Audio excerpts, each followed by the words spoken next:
Good morning, I'm Laura and welcome to my channel. Today I am showing you a process video for day 1 in Gratitude Documented. Gratitude Documented is a daily memory keeping project throughout the month of November where you document one thing that you're grateful for each day. And I love this project. I've done it for several years now. I don't do it every single year, but I would say I do it probably about every other year. And I really love this project. If you have not checked out my other recent videos, go do that. I've got a playlist with different videos from this year's Gratitude Documented album.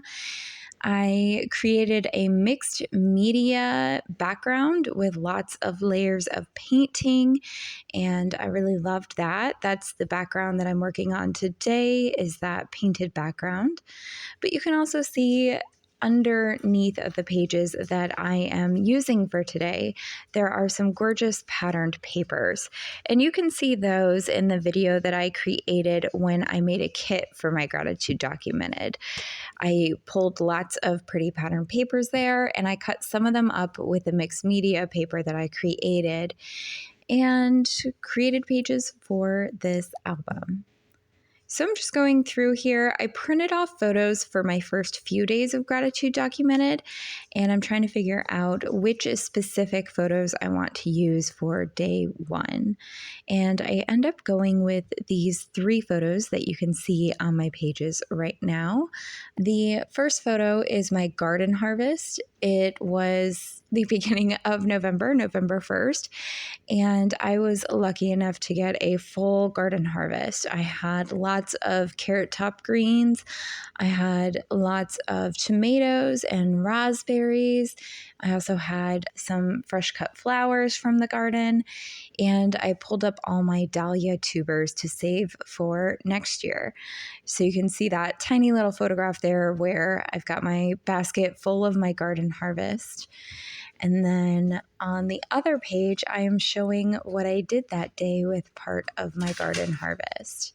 And I am sorry if you hear commotion in the background of this video. These pets will not be quiet today. So the dog keeps prancing around and the cat keeps trying to play with him. On my second page, I am working with 2 photographs showing what I did with some of the harvest. I took some rosemary or lavender, can't remember which one, probably lavender.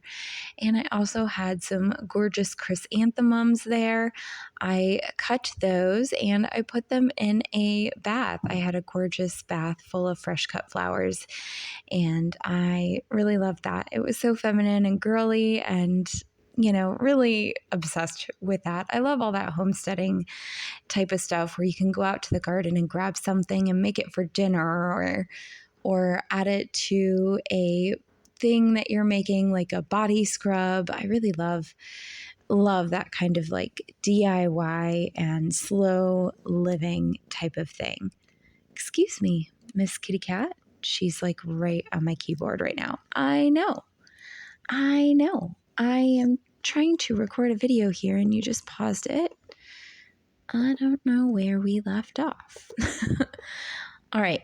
Anyway, I've got photos documenting that bath, and I end up doing all of these as day 1, I think. Realistically, I very easily could have divided them between one thing I'm grateful for and then the second thing, because the second thing was the kitty cat playing with my gorgeous bath. And if you've never heard of a spiritual bath, I would encourage you to look into that. If you like kind of woo-woo things, like if you're into yoga or meditation or sound baths, spiritual baths seem like a really cool thing. You can add, it's kind of like a really cool bath bomb, but you do it yourself. And you could do like fresh cut flowers, and different flowers or herbs represent different things. And different scents can bring different properties to the bath. For example, I think most commonly people understand that lavender is a calming scent, Whereas if you were to use a citrus scent, that is considered more energizing and uplifting. So, yeah, I really loved that concept, and I loved that I was able to dive into that a little bit. And this particular bath didn't serve like a spiritual purpose. I wasn't trying to manifest anything or anything like that, but it was just pretty and I loved it. Although I will say, I think it's important to note here that the flowers and the herbs that I choose to put in my bath are edible.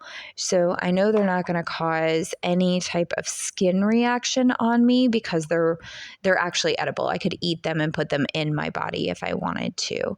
That's a good thing to know. You wouldn't want to do this with all flowers or all herbs or any kind of plant life because some of that could really upset your skin or do damage, and we definitely don't want that. So, yeah, just creating my pages here. I have this gorgeous number set, which you could see in the kit video where I made a kit for this project. That's digital, and I'm cutting different elements out. I cut out my number 1 for day 1.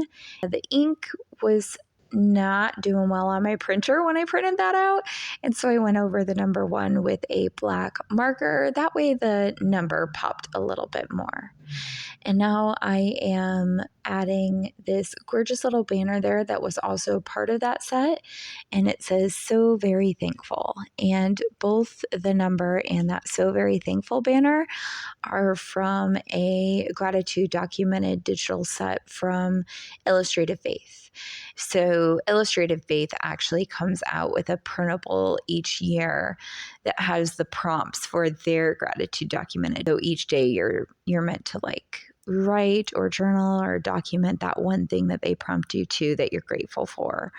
But I don't follow that format. Like I like to choose each day what I'm most thankful for, depending on what that day brought me. I feel like that's maybe a more intentional way to approach the project by forcing yourself to look for the gratitude each day and kind of editing the filter through which you see your life, always approaching each day with this competition of like, ooh, I wonder what the best thing is going to be today. It makes you really look for good all throughout the day instead of looking for one predetermined thing. So I really like this approach, and that's what I do here. This is how my final pages turn out. I love the colors. One thing I did learn today is that it is hard to write on my mixed media background pages. Oh no, my cat just, oh, honey, she just like deleted a huge part of the video. Let me see if I can get back to where we were.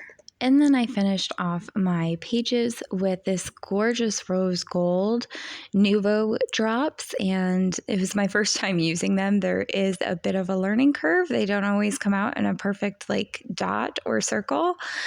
Overall, I love what they add to the page. I think it's that dainty feminine detail with a little bit of sparkle and shine, and that is what day 1 in my gratitude documented album looks like. I hope you've enjoyed watching this video and that you're gaining some inspiration to maybe do some kind of documenting project yourself. Thank you guys so much for watching. Leave me a comment down below. Let me know what you're thinking about. And I would love if you would subscribe to the channel. Give this video a thumbs up. I'll catch you in the next creative video. Bye, friends. Thank you for watching.